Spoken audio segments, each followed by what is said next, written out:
advice of staying away from the evil of greed and miserliness and instead follow the path of donation and of good deeds. Story of a rich miserly man Chulasetthi. While the teacher was staying at Velavana, he told this story of Chulasetthi. At Benares, Chulasetthi was a householder, unbelieving, irreligious, miserly, mean and disrespectful towards meritorious action. At death he was born among the Petas, having an ugly figure with rotting and bleeding flesh and with shrunken skinny head. His daughter Anula was living in the house of her husband at Andakavinda. Anxious to entertain Brahmins in the name of her father, she prepared rice and other food as a gift. When the Peta knew this, he set out hopefully through the air for that place and arrived at Rajagaha. At that time, King Ajatasattu, at the instigation of Devadatta, had murdered his father. On account of remorse and having a bad dream, he could not sleep. As he was walking about on the upper terrace, he saw that Peta coming through the air, whom he asked. "A naked, emaciated, ascetic-like, you are, sir. Where are you going at night and for what reason? Tell me this at least. We may be able to give you wealth and everything else." The Peta. "There is a city, Benares, far famed. At that place I was a householder, rich, but mean and miserly. I did not give and was greedy-minded for enjoyment. Due to bad morals I came to the region of fallen, of Yama. As if pricked by needles I am exhausted with the pangs of hunger because of those sins. For that very reason I go to the kinsman for food.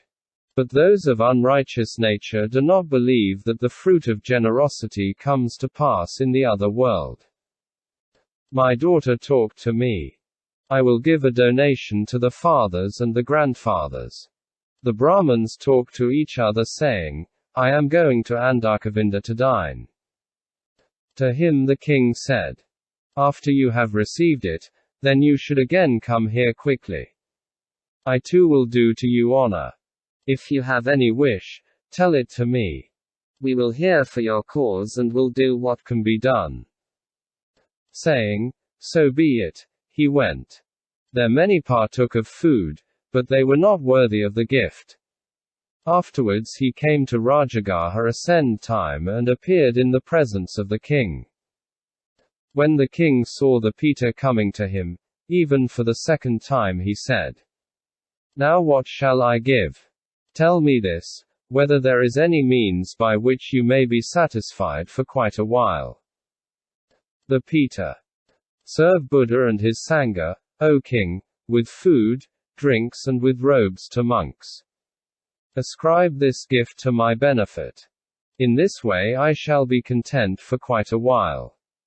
After that then the king descended and straightway gave boundless gifts with his own hands to the Sangha. He told about the matter to Tathagata, and to this Peta he ascribed the virtue of the donation. Honored, becoming exceedingly radiant, the Peta appeared before the king, saying, I now a being, possessed of the highest potency. Men are not like me in potency. See this incomparable splendor of mine, which was brought about by you when you gave beyond measure to the Sangha. Satisfied continually and for all time with the many gifts, I go about happy, O Lord of men. After the Peta left, the king told about this to the monks, and the monks told this to Bhagava. Bhagava then taught the beneficent Dharma to people, about the greatness of the donation of wealth. Having listened, many people then changed their attitude of miserliness and made up their minds for gaining merit from donations. The story of Ankura, a brother of Krishna. While the teacher was staying in Savatthi, he told this story. In this case, Ankura is no Peta, but because of his connection with the Peta, the tale is called the Ankurpeta story. In the town of Asatanjana, the region of Kamsabhoga, the province of Uttarapatha, there was born to Upasagara, son of King Mahasagara, lord of Uttaramadura, and to Devagabha, daughter of Mahakamsaka, these children: Anjanadevi, Vasudeva, Baladeva, Chandadeva, Suryadeva, Agnideva, Varanadeva, Arjuna, Parjuna, Gatapandita, and Ankura, these 11 warrior children. Vasudeva and his brothers. Beginning at the city of Asatanjana, and having in due course brought to the death all the kings in 63,000 cities in the whole country of the Jambudvipa. The country of jamun fruit, rose apple, the ancient name of India.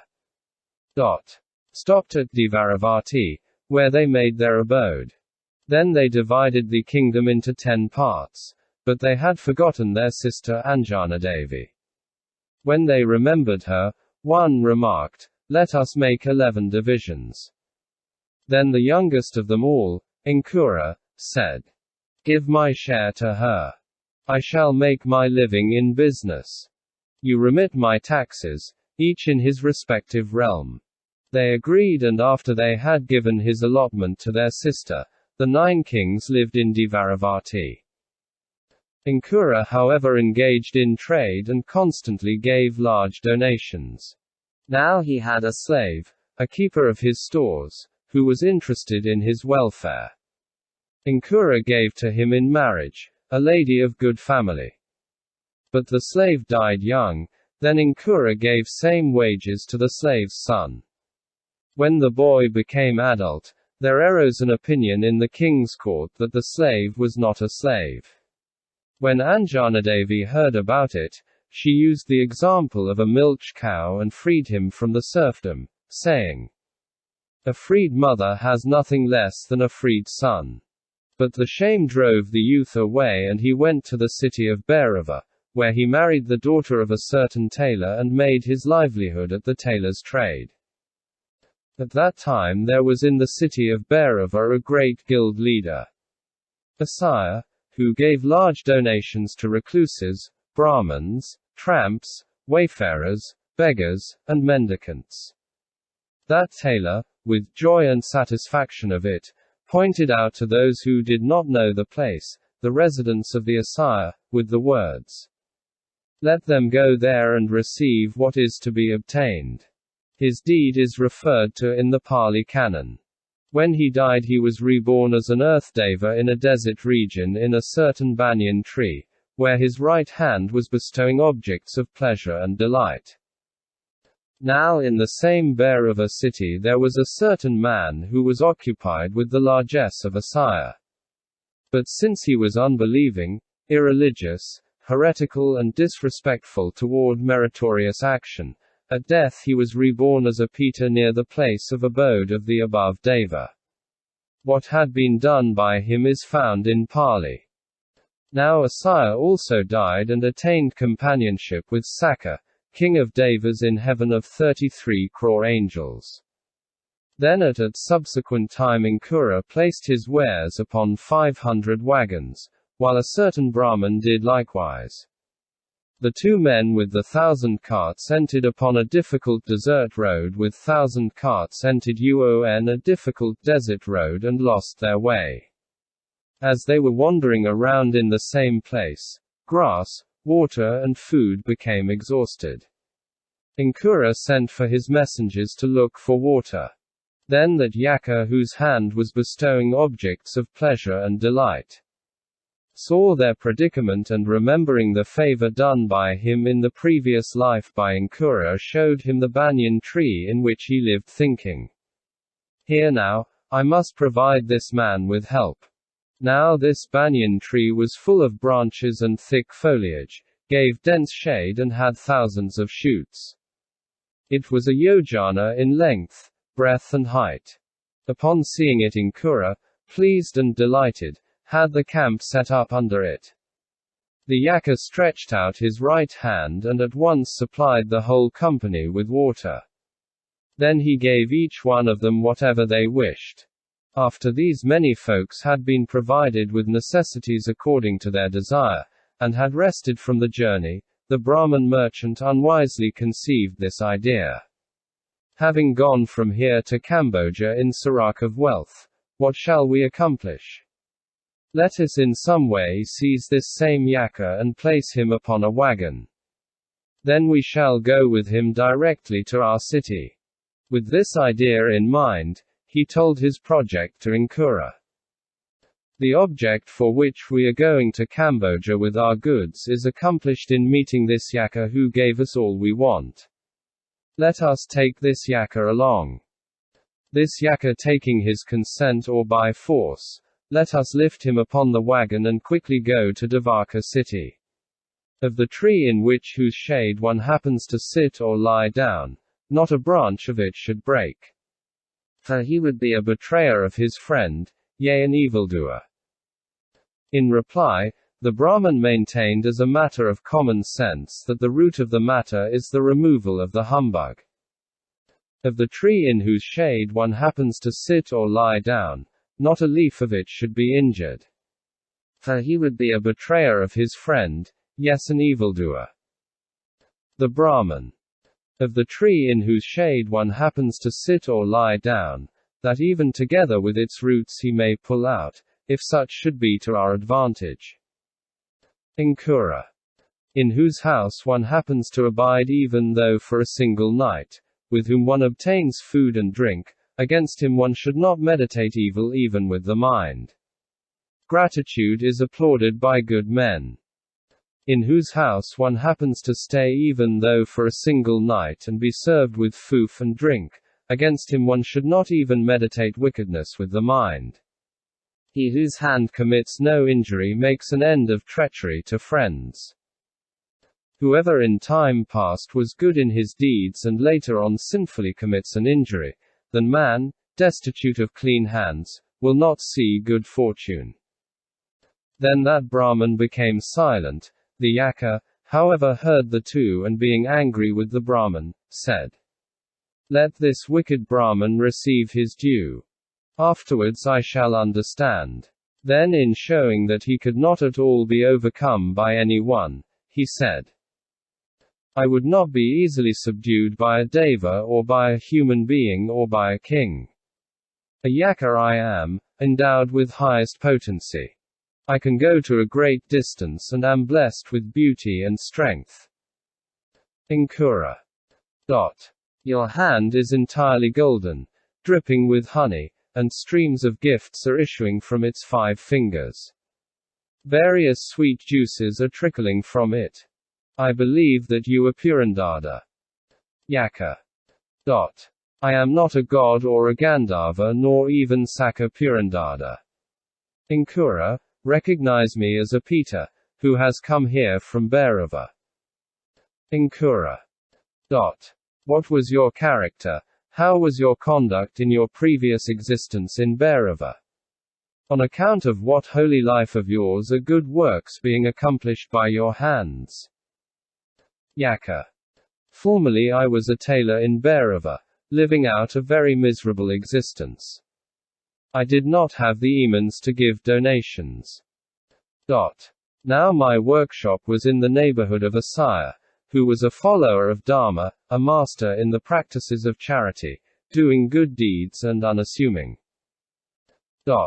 Then there were beggars, the poor people of various families. And these asked me there for the dwelling of a sire, saying, "Where shall we go? Good luck to you. Where are the donations given?" When I was asked by these, I made known to them the house of a sire as I stretched out my right hand and said, "There you go and have a good luck. There in the abode of a sire donations are given." Therefore my hand gives you what you wish. For that reason, my hand is dripping with honey. On account of that holy life of mine, good deeds are accomplished with my hands. Ankura. Thus we see you did not give a gift to anyone with your own hands, but rejoicing in the arms of another and stretching out your hand, you made known. Therefore your hand gives what is wanted. For that reason your hand is dripping with honey. On account of that holy life of yours good works are accomplished with your hands. Lord, that pious man, who with his own hands presents the donations, after he had laid aside his mortal body, tell me now, to what region he went. I do not know the death and rebirth of Angurasa, the achiever of the impossible, but I heard from Vesavana that a sire had to companionship with Saka. Ankura. It is sufficient to do good and to give donations as per capacity. When he has seen one who with his hand gives what is desired, who will not perform meritorious acts. Surely now, when I shall have gone from here and when I arrive at Dvaka, I shall give out donations which are to bring me happiness. I shall give food and drink, clothes and lodging places, a wayside watering place and a well, and passages at the place hard to cross. Then appeared the Peta, whom Ankura asked. Why are your fingers crooked, and your mouth distorted, and your eyes dripping? What evil deed has been done by you? The Peta. For the pious householder Angurasa, who stayed at home, I was connected with his charity. I was the overseer of his bounty. There, when I saw that the beggars, whose desiring food, had arrived, I stepped to one side and made a face. That is why my fingers are deformed, and my mouth out of shape, and my eyes dripping. Such a wicked deed was done by me. Ankura. Justly, wretch, is your mouth has become mis-shaped since you made a grimace over the gifts of others. For how could one in dispensing gifts consisting of food and drink, solid food, clothes and lodging places, but depend upon the services of another? Surely now upon my going from here and arriving at Dvaka, I shall give out presents which are to bring me happiness. I shall give both food and drink, clothes and lodging places, wayside water place and a well, and passages at the place hard to cross.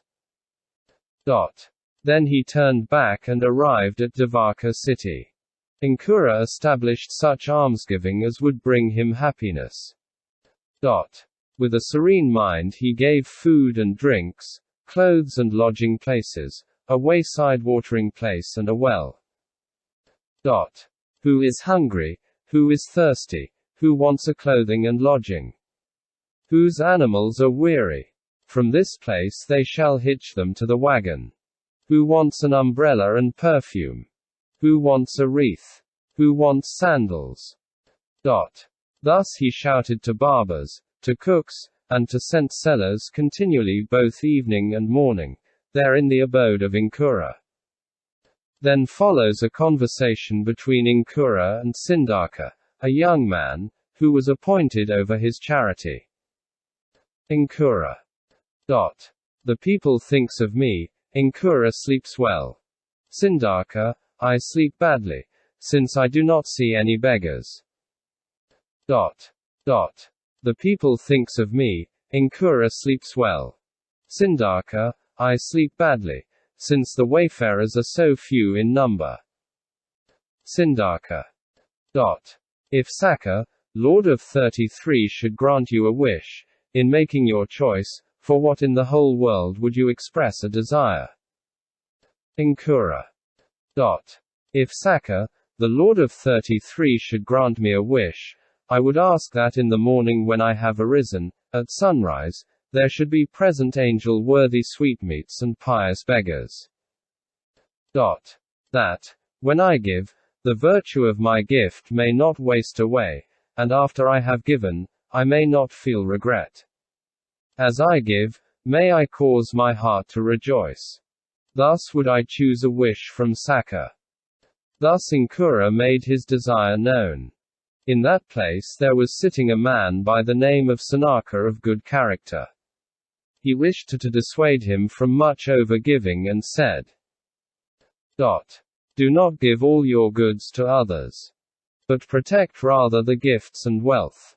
For this reason wealth is assuredly better than giving. With much over-giving, families become no more worthy. Wise men do not approve of non-giving nor of over-giving. Therefore, look you, wealth is better than almsgiving. He who has resolute righteousness should steer a middle course. Ankura. Ah well, for all you say, I for my part, will give, and may the good, the pious men, resort to me. As a cloud filling a nullah, I want to refresh all the beggars. If one has a peaceful attitude at the sight of saints and is joyful upon giving a gift, that is happiness for him who dwells in a house. If one has a peaceful attitude at the sight of saints and is joyful upon giving a gift, that is attainment of merit. Just before bestowing the gift, one should be happy. While giving it, he should make his heart rejoice. After giving he becomes joyful. That is the attainment of merit. 60,000 cartloads of food daily are distributed to the people in the house of Ankura, who has a desire to do good. There live with Ankura 3,000 cooks adorned with jewels and earrings, zealously devoted to the giving of alms.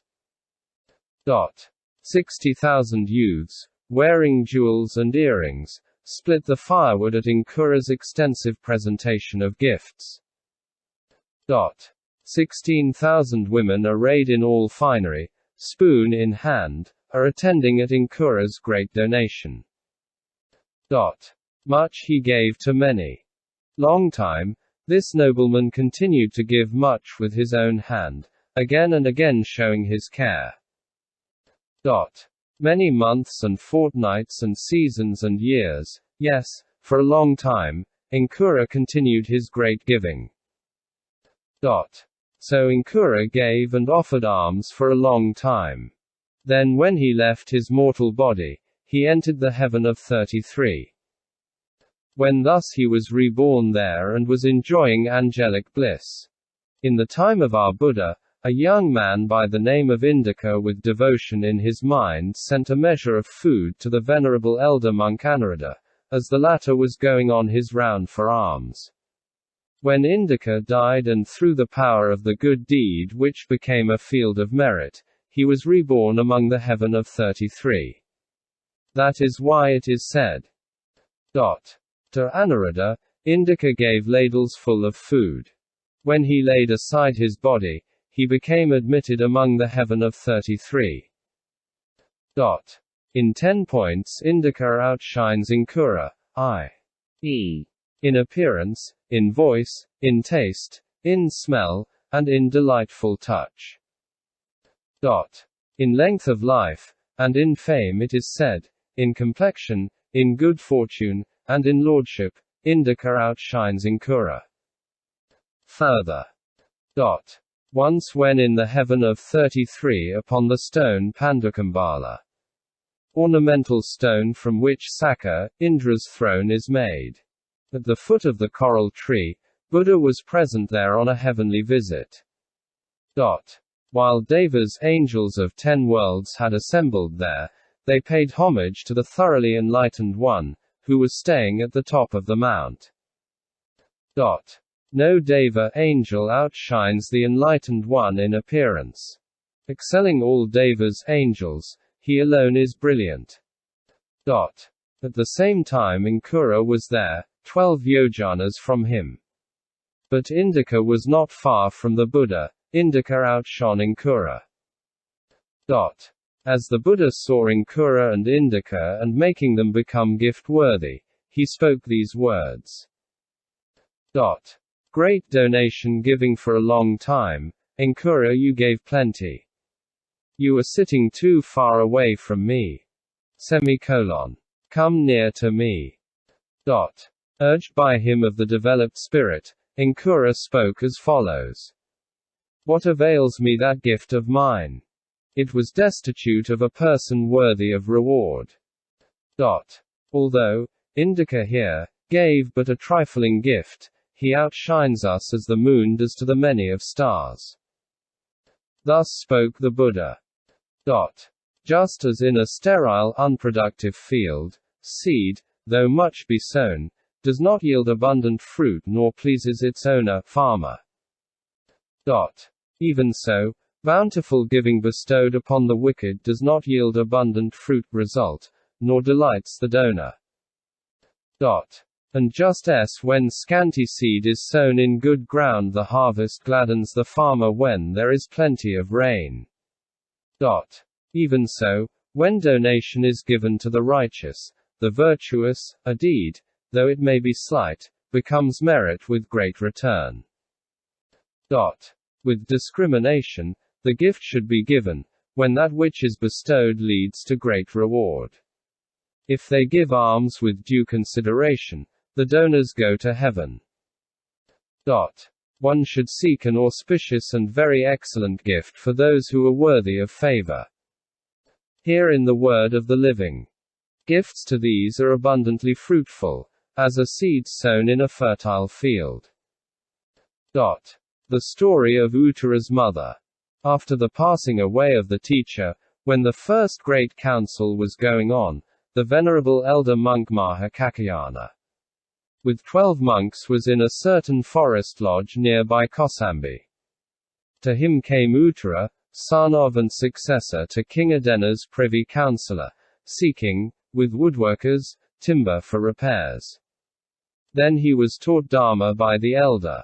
Him thereafter Uttara often entertained and built him a cell settlement.